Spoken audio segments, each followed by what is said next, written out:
분양시장 침체 속 신세계건설이 고군분투하고 있습니다. 작년 적자 전환한 데 이어 최근에는 가진 현금이 바닥나 하도급 대금마저 지급하기 어려운 상황이 됐습니다. 결국 800억 원 규모의 회사채를 찍어 급한 불을 끌 예정인데요.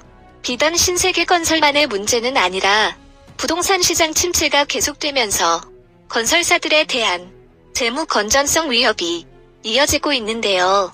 연결 회계 기준으로 건설사의 위기가 본사까지 재무 상태를 악화시켜 위기가 전이되는 양상으로 나이스 신용평가는 최근 건설회사 부동산 PF 우발 재무 리스크 범위 비교 분석 보고서에서 국내 주요 건설사의 우발 채무가 총 95조로 이들의 현금 유동성을 모두 합한 것보다 8배 많습니다.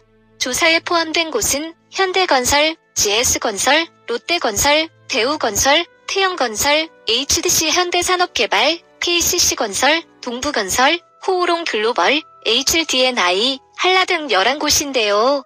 보고서에 따르면 이들 사업장에 위치한 지역과 분양률 등을 고려했을 때 부동산 시장 침체 장기화로 미분양 위험 지역이 확대되면 위험 우발 채무 규모가 20조 원까지 증가할 수 있어 재무 건전성 지표 3개에 모두 빨간불이 들어온 건설사는 상장 건설사 72곳 가운데 총 3곳으로 리을건설, 티읕건설, 시옷건설 등 시공능력 32대인 건설사도 포함되어 있고 특히 지방 중소건설사 상황은 더 심각한 상황으로 올해 1분기 문 닫은 건설사는 총 900여 곳, 이 가운데 비수도권 건설사가 60%에 육박합니다.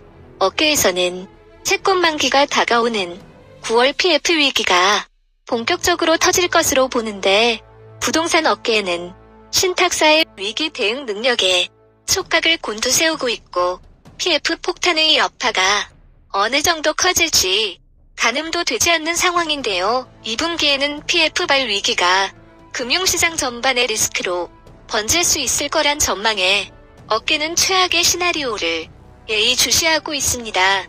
1분기에는 정부가 PF 시장 유동성 공급을 공식화하며 부동산 시장의 연착륙을 유도했지만 시공사 밑단에서 문제가 본격적으로 터지는 상황은 정부도 막지 못할 거란 시나리오도 제기됩니다. 건설사 줄도산이 현실화되는 건 시간 문제로 9월부터 본격 건설사 줄도산이 금융위기로까지 번질 수 있다는 것이 업계의 지배적인 예상입니다.